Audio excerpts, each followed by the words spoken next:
All right, so you have to slide in, like. Oh, okay. Like you have to like. I'm not sliding and break shit. You have to like slide in like this. Okay. Okay. How do I know I'm in the center though with you? Because you'll be next to me. Okay. Ready? Is this on? Yeah, it's Okay. Ready, and let's go. Hey! What's up, guys, and welcome to another episode of What's Tea with me, JT. And here's my special guest today. Hi, Extravaganza, LeBeja. If she was a drag queen, that'd be her name. This is my friend Mocha. Love her to death. Yeah. Alright, so as you guys know, today is Friday, Freaky Friday, where we find the weirdest, most interesting sex topics and talk about them. We're gonna do that later, but right now, just gotta let you guys know, it's my favorite week of the year, besides Christmas. It's International Flirting Week. And because it's International Flirting Week, we're gonna be talking about the 50 Shades of Grey and sex, and I even have my Valentine's Day mug. Yes. Can you see the hearts on the side? Yes. What kind of tea is this though you're drinking? Bentley's white tea, something like that. Yes, with a little sugar, black and honey. Listen, I told you we had this discussion already. Just some sugar, some lemon juice, honey's expensive. Just anyway, did y'all see the Oscars? I sure did. How did you like that? What happened with the Oscars? I loved it because for once I got to see all of the shade that was being thrown around. Okay, elaborate here. For example, I'll have to say... Example? Yeah. First of all, I noticed that there was a little bit of animosity towards the Grays. What was the movie again? 50 Shades of Grey. How do you not know what we're talking about? Because you can tell I didn't watch the movie, right? So anyhow, her mother was with her on the Oscars and they were interviewed. I do not know her name actually. I'm a visual person. I only watch like some of the Oscars because I watch anything have to do with Neil Patrick Harris, and he left the stage, I stopped watching. So I have no idea what she's talking about, honestly. But continue. The interview between the mother of the actress from Grey's Anatomy. Okay. She did not, she was actually asked if she would ever watch her daughter's movie. And unfortunately, the entire time they battled between... The Dakota chick. Yes, that's her name, Dakota. Yes. Okay. A blonde, but they changed her hair darker. Gotcha. So anyhow, her mother, after the 5th time of being asked if she would watch it and why not, the whole time she's like, no, absolutely not, no. So then the daughter freaks out at the very last minute and looks off to the camera and says, God, you know, like, you don't have to watch it then.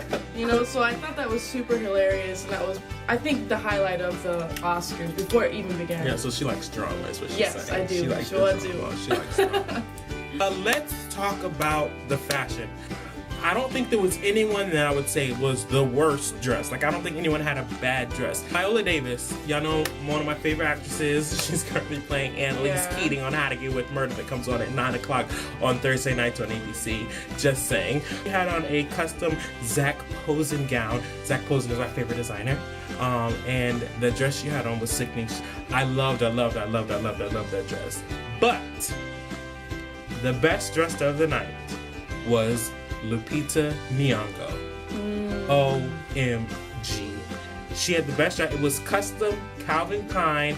It had like the beading and the rope all over here, and her bosom, her titties were just up, and they looked, she ain't got none as gorgeous. It is, but the ones that she did have, they were beautiful, and it was sleek, and her back was out with that beautiful dark chocolate skin. But who did you think? I totally disagree with this. My total favorite, and everybody can automatically know this, is that Gwyneth Paltrow, her dress, she did something more since from the 90s. She had a dress that was cuter with a spaghetti strap with the same color pink, and this time she did more of a modern, but it still looks like Pretty in Pink version with the beautiful flower. I'm not sure who the artist is or the designer of that dress is, but they did a gorgeous job and it fit her body great. It was like a glove. You're welcome.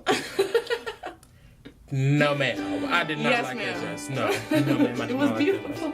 This bitch. So, as I know, I give my guests time to talk about whatever they want to.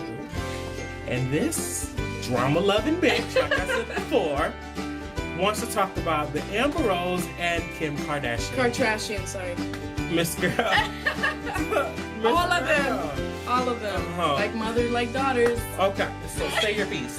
This all started off when Tigga apparently is still going out with which one is her? The youngest daughter. Her name is Kylie. His name is Tyga. That's how you pronounced it. But it's gonna be Kylie Jenner. I thought it was the Kylie's the 17-year-old. Yes, okay, well, they did, Amber Rose, who I believe was on a podcast or on the radio station talking about it, and she said, she is way too young, she split up a marriage, and to me that kind of sounds familiar to all the cases of the daughters of Kardashian crew, so Amber Rose has every reason, and she didn't say anything too inappropriate or curse anybody out, but of course leave it up to Kanye for them to go and talk about her stripping career and stuff like that, but I'm sorry. That is the classiest stripper I've ever seen in my life, compared to whatever Kim Kardashian with that wonderful little movie with Ray J, let me tell you.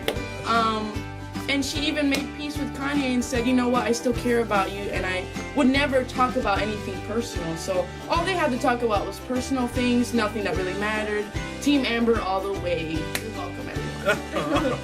I'm sort of on the fence about it. I feel, first of all, I feel like y'all are too grown to be having Twitter fights. But then again, y'all are celebrities, and all y'all need to find some way to stay relevant. And I guess drama is your talent. So I guess you guys are good at what you do. So keep creating drama, because it's gonna keep getting paid. Dad, I can't. Now on to 50 Shades of Grey. Yet again.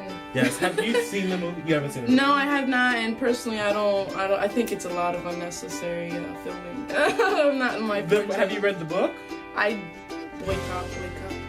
Why? Because my aunt has read the book, loves the movie, and I just can't get past that. My family liking that movie, I can't. It's not. I've never been into that kind of stuff anyway, to be honest. Oh, so you like? I am my mother's daughter. Yes. You like to be. Downtown Abbey.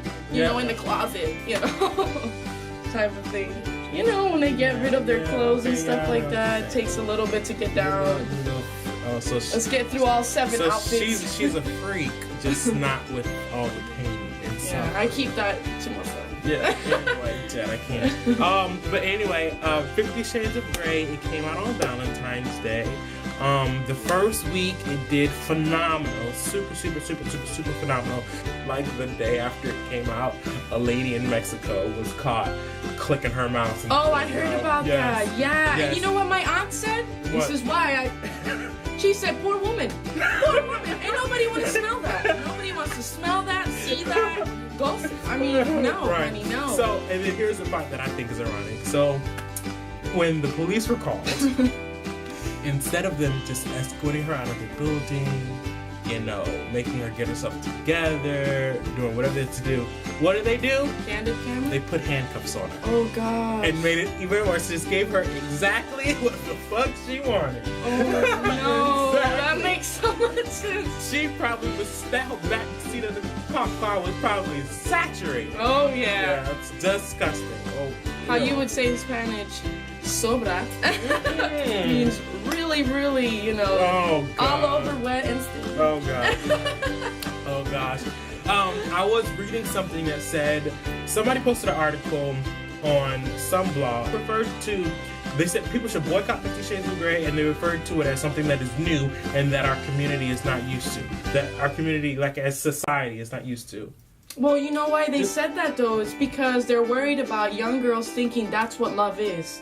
That movie, and I'll have to say with my mom again, her criticism was that the movie is more for men. There was a lot of older gentlemen in the theater. It's not like Channing Tatum stripping. You know, that right there is what women want. We want to see muscles, all that. Everything that was shown in 50 Shades of Grey was more for the man. They showed her bush and her boobs. Rarely anything from the guy. So that's what they're worried about, is the younger generation thinking that's what love is, that a man should treat them like that. And yeah, maybe a little exaggerated, but I can see why. Yeah, but you have to remember, like, the whole setup is about this connection. This man knowing that he could have any woman in that office, any woman on Wall Street, any woman in corporate America that comes to work in Jimmy Choo's and Calvin Klein $600 pantsuit and has her feet and her hands and her nails and her hair done and drives a Mercedes that he wants to. He doesn't want that. Yeah. He wants the girl that doesn't have any of that. She was a virgin, wasn't she? I don't. I was told that she was a virgin. Well, the character. This is why you read the book and right. watch the movie. Yeah, exactly. So you know what I'm saying? So I think it's the dynamic that people have. You know what I'm saying? Because that would have been a totally different movie had they had Gwyneth Paltrow playing a famous lawyer. In that same role, and the same exact everything happening, but it would have been a totally different. Boring, exactly. So that's what it is. It's the dynamic between little old me and big hotshot guy. Apparently, he did good because his wife does not like the movie scenes with that other lady. Exactly. Yeah, exactly. So yes. Let's just drink all tea. Right. By the way, this tea is actually really good. I'm not a huge tea drinker, and JT was right. It is delicious. I made her drink it because the show is called What Tea with JT. Well, actually, I think that is pretty much about it for today. Please, in the comments below, I need you guys to make sure that you tell me how y'all feel about this Rose Kardashian beef, because I need to make sure I'm not the only one feeling about it. Like, just keep that tea away from me. That's how I feel. You know what I'm saying? So let me know in the comments below. I love you guys. Remember, a thumbs up means you like me, and a subscribe means you love me, and I love you too. I'll see you guys next time. I look and stare so deep in your eyes. I touch on you more and more every time. When I leave you, begging me not to go. Call my name 2, 3 times in a row. Such a funny thing for us to try to explain how we're feeling, and our pride is the one to blame. Yeah, can't nobody understand.